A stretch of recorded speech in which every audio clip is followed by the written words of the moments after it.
I was here years ago as a child. I explored the whole facility unseen. I sensed a demon under the factory. The succubus, an ancient one.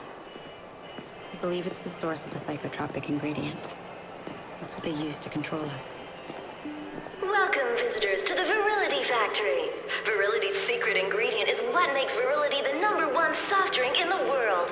And best of all, it has been scientifically proven to improve weight loss by 21% and enhance sexual performance by 63% if drunk How do people daily. actually fall for this crap?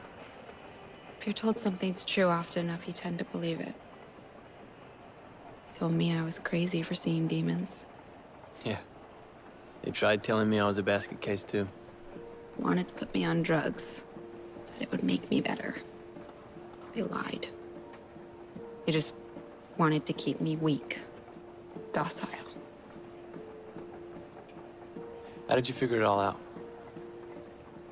Virgil pulled me out of the nightmare. You? When the people you're supposed to trust most turn out to be demon scum, your eyes really do open up to evil everywhere. I took a stand, fought back, killed, no matter the consequences. So I chose my path and I lived by it. And after all that anger, violence, and death, you have to dig deep. Dig into your own heart to see if you're still sane, or if you can still call yourself human. I just knew in my heart I wasn't crazy.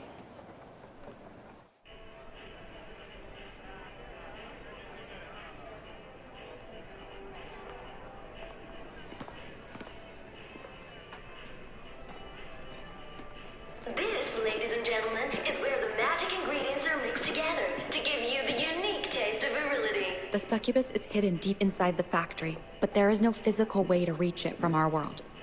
Only from limbo. There's a rift inside.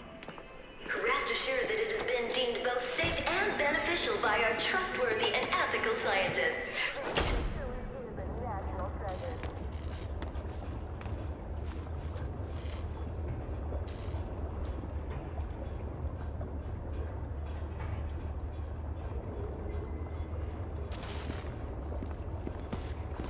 Hey there, Blattymeow, Devil May Cry, and we are on the mission Virility, which definition is in order to feel to be the manliness, sex drive, in order to feel alive, everything that a person covets, which boils down to the simple word of power. And this part is probably one of the longest parts where you are simply just walking in actually purgatory. This way, I think. You said you'd been here before. Yes, but it was during an out-of-body experience years ago. You're flying around in spirit form. Yeah, in limbo.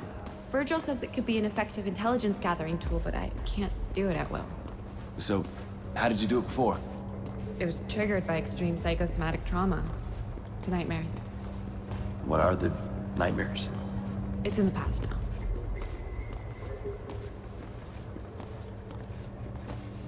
One of the longest sequences where you are in purgatory and not in limbo and no danger, in a sense, is afoot. And I did want to take this time, and I actually thought about this would be the place where I would do it, is just to be a little down to earth with you and to say that this game, Devil May Cry, is controversial because they gave Dante, which is supposed to be this white-haired, smug, slightly older gentleman that is cool, but all in the right ways. Now this guy is a punk, emo little twerp that's cool in all of the right ways and is considered a tryhard and everything in that nature. And that's absolutely true, but from what brief reading I did, and you don't need to go crazy Dante fanboy on me, that's okay. I really don't give a flying fuck.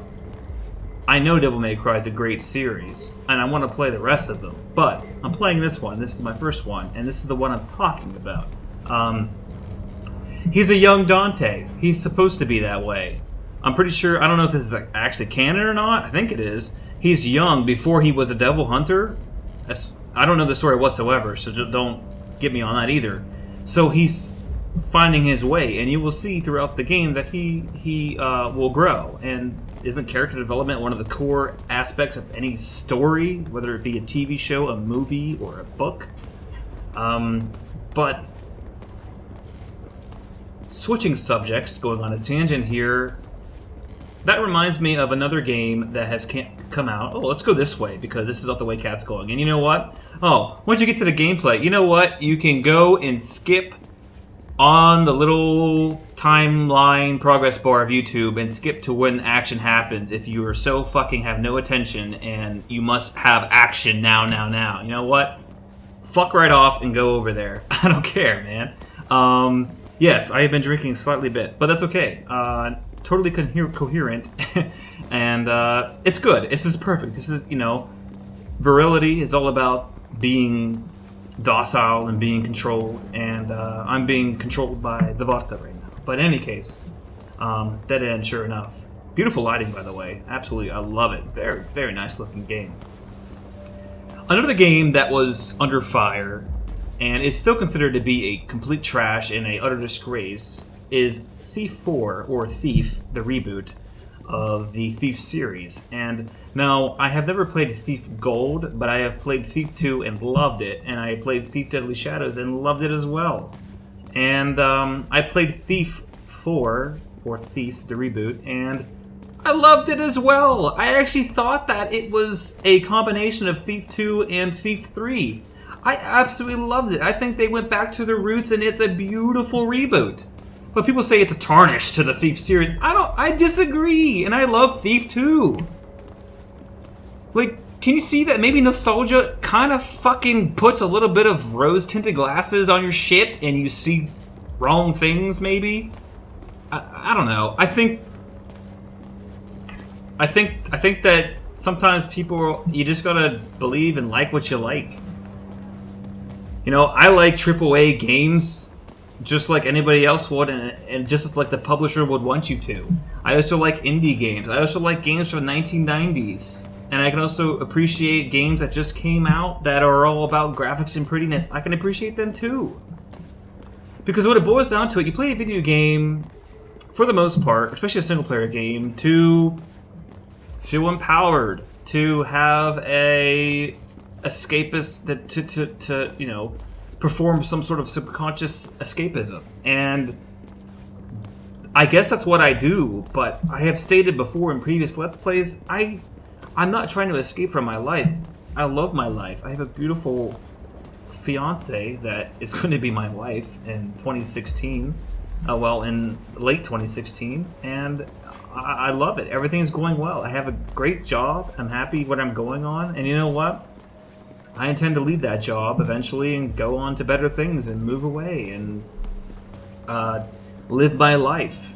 Never forgetting where I came from, of course, but it's just kind of just boil down to it. It's not always, it's not always worth it just to get pissed off at shit that's not worth getting pissed off at. Fallout 4, Fallout 3, the Fallout New Vegas, those are great games. When people think of Fallout, they think of those games. But in my opinion, Fallout 2 and Fallout 1 will never be surpassed. They are the greatest. Let's watch some conversation first.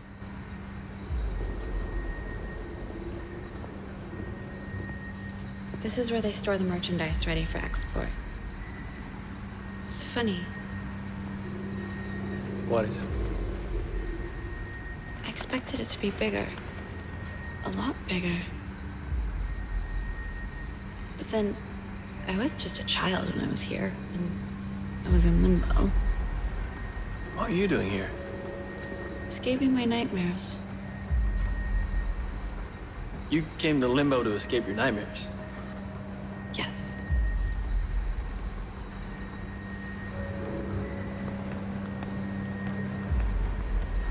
Came to Limbo to escape your nightmares. Interesting. Kind of appropriate, because we're talking about escapism a little bit here. And boy, man, is this game fucking gorgeous. Look at that. I love the lighting. Lighting is huge in any game. absolutely love it. You can't jump any as well, so you can't explore at all. But it's beautiful. Now, yeah, as I was saying, I personally think Fallout 2 and Fallout 1 are infinitely better than Fallout 3, Fallout New Vegas, and probably Fallout 4. I haven't played Fallout 4. But I still really love Fallout 3, and I really enjoy Fallout New Vegas, and I'm sure I'm going to really like Fallout 4. All you have to do is retrace your steps back to the mixing room. Should be easy enough. Maybe, but the demons may sense you once you're in limbo, so stay alert. And once I've reached the mixing room, You'll be able to descend deep down into the factory. and kill me a succubus. But I said I can appreciate the new form of what Fallout has become, but I will forever think that Fallout 2 is greater. But I'm not be like, oh, Fallout 3 is push bullshit because it's new and casual and mainstream. I mean, like, it might be a sense of hypocrisy there, maybe, but I just think it's childish. If you like a game and you genuinely enjoy it, fucking enjoy it. Don't complain about shit. Fuck off. Anyway, let's get back to the game. Thanks for listening if you did. And if you skipped, well, okay, I can't blame you. Let's do this. Time to get into limbo. Okay, it's here.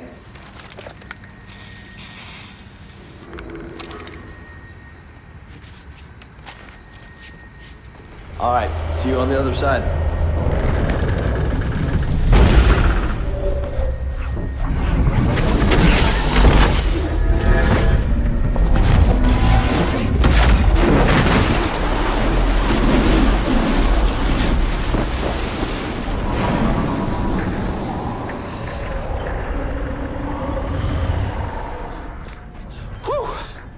Dante? Down here. Oh, good. You're right. It's a lot bigger here in Limbo. What next? Head back to the mixing room. I'll meet you there. Obesity, stupidity, drink virility.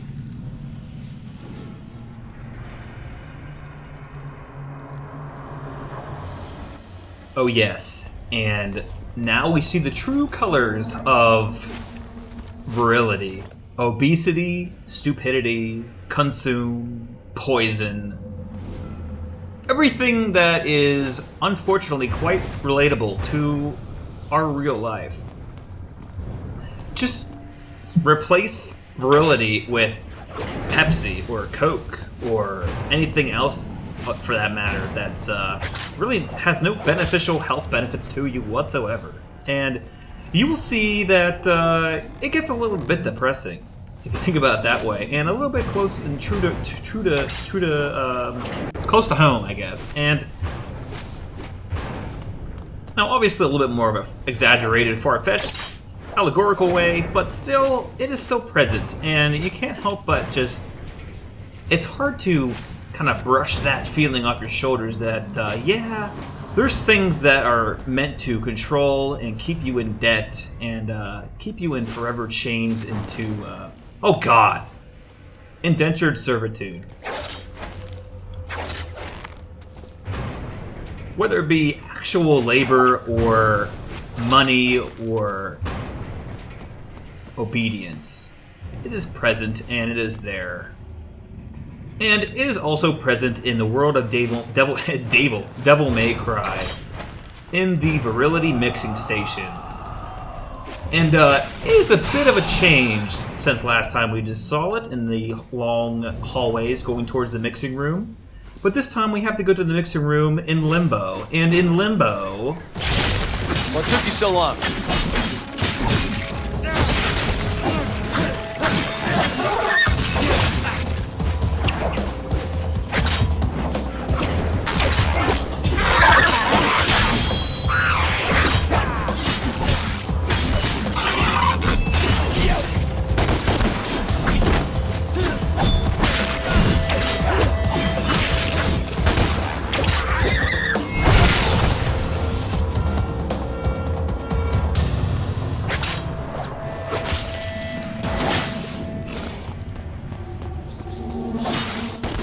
In Limbo, it is a lot more challenging to get to the mixing room, but that's where we need to retract. We need to get back to all those long, winding corridors that we just traveled through during half of this video, or at least last video, depending on how much time actually transpired there. Now, it's hard to get all these completion bonuses and all these lost souls because they switch around so much. There's so many alternate pathways to go here, and I do actually appreciate that. That's fantastic that they did that. But it makes you have to kind of backtrack and get a little paranoid if you might have missed something. But in this case, I don't think we have to worry too much. And like I said, I don't play these games and let's play these games to demonstrate and just go straight to the game. This is also my hobby, my passion. So I take time to appreciate and talk about things that I have in my mind at that time, and it's also a therapeutic way of me, releasing those stresses. Oh God! Oh shit! All right, well that does hurt you when you fall. It takes about 2 or so health chunks out, and it kind of blows. Honestly, I don't really know how you do that part without getting hurt, but oh well. Let's fight.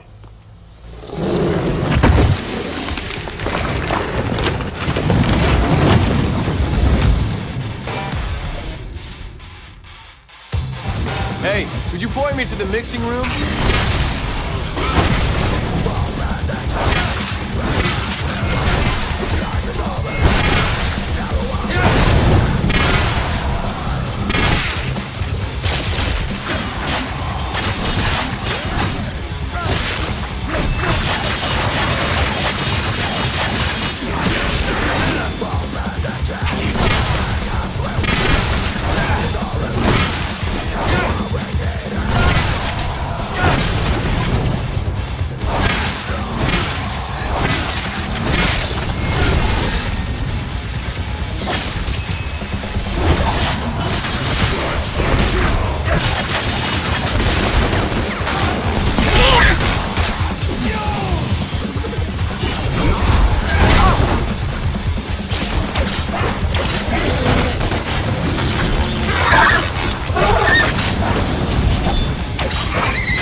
Ugh.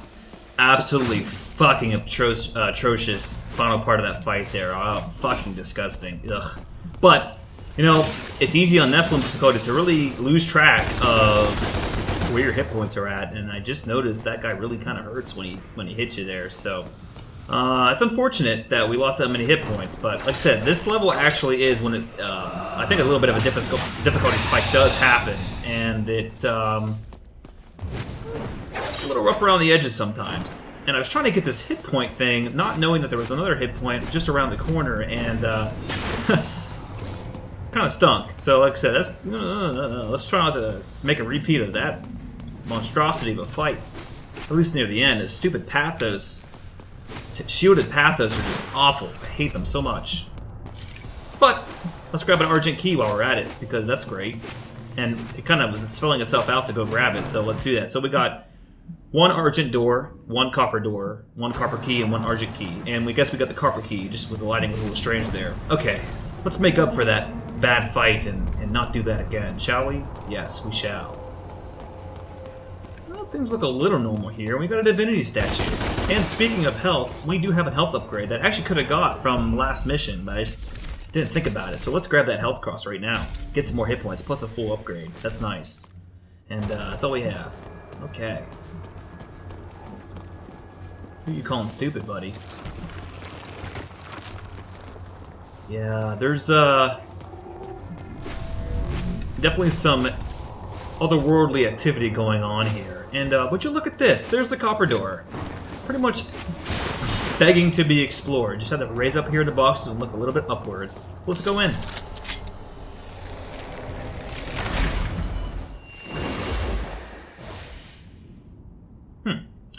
Demonic conflict. Kill all enemies within the time limit. Enemies only take damage from demon weapons. No problemo.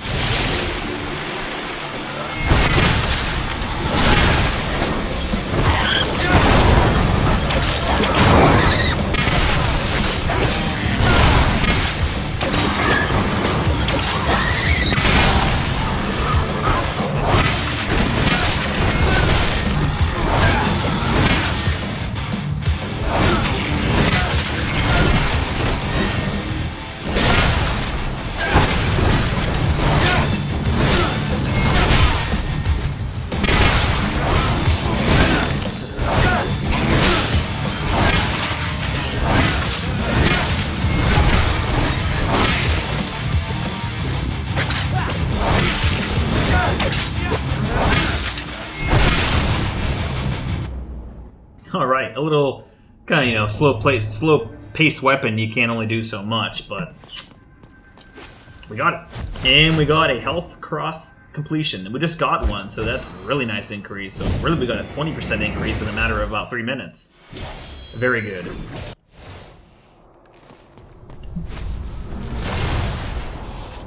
Let's continue onward to the mixing station. Whew, you gotta really shoot that. Considering I don't have any upgrades for ebony or ivory, it's a little tough. Gotta catch them as soon as I see them. Usually those things get the jump on me, and they kind of hurt. About 3 hit points, I think. Alright, that's back to the hallway where we started. As you can see, these 2 rooms really changed up.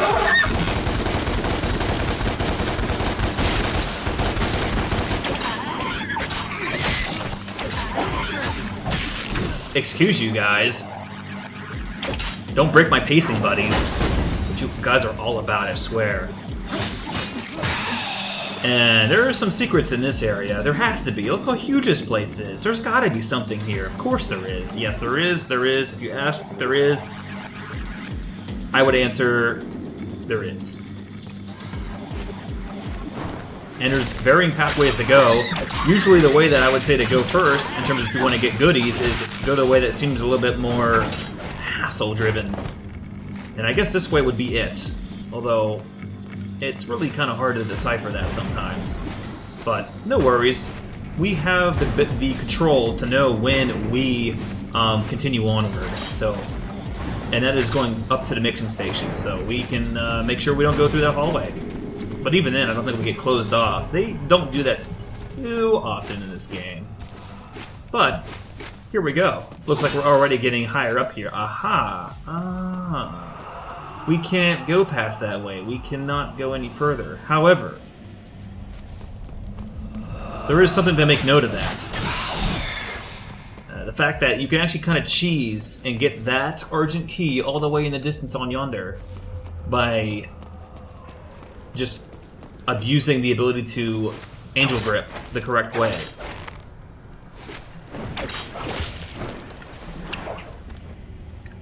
Okay, so I don't know if we can...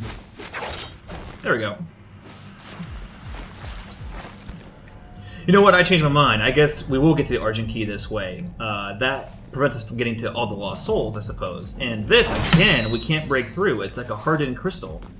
The Arbiter can only go through demonic wood shavings. I don't know what else you would call that. But hey, at least we got something out of this little exploration frenzy of ours, and we got the Argent Key. The first one, actually. Which, there is an Argent door here, and we have yet to find that, so maybe we can make use of that, but it might be through that place, we don't know. Well, in any case, wherever it may be, we can't get there right away. Bloodline, Mission 3, did have that ability, and I see... Is that a Lost Soul right there? Oops. Shit. I'm not sure. It looks like there might be one there. I don't know. I don't think so. I think it's just a Devil Grip. Yeah, it was just a Devil Grip. So with that said, I see a Lost Soul all the way in the distance over there, so let's grab that first. And then we will be ready to...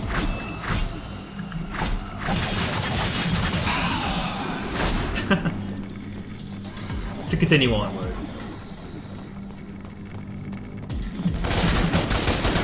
Oh, a Hell Knight and a Frost Knight, which, in my opinion, the Frost Knight got the shit end of that stick for the naming convention. Oh shit! Yeah, that's something the Hell Knight can do, is a area effect denial move, which you get burned like a poison repeatedly if you're in that area. It sucks. I think it might be more important to take care of the Hell Knight, because we'd probably do it faster, considering the raw power that Arbiter gives. We don't want to be frozen. Oh shit! Ooh, bad.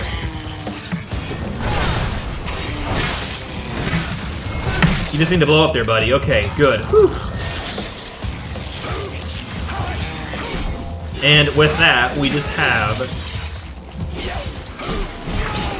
the lone little Frost Knight all by him lonesome, man. And really, enemies in this game aren't too dangerous when they're by themselves. A single target, for the most part, is pretty harmless for Dante, and he can pretty much do what he wants, as we have just seen there.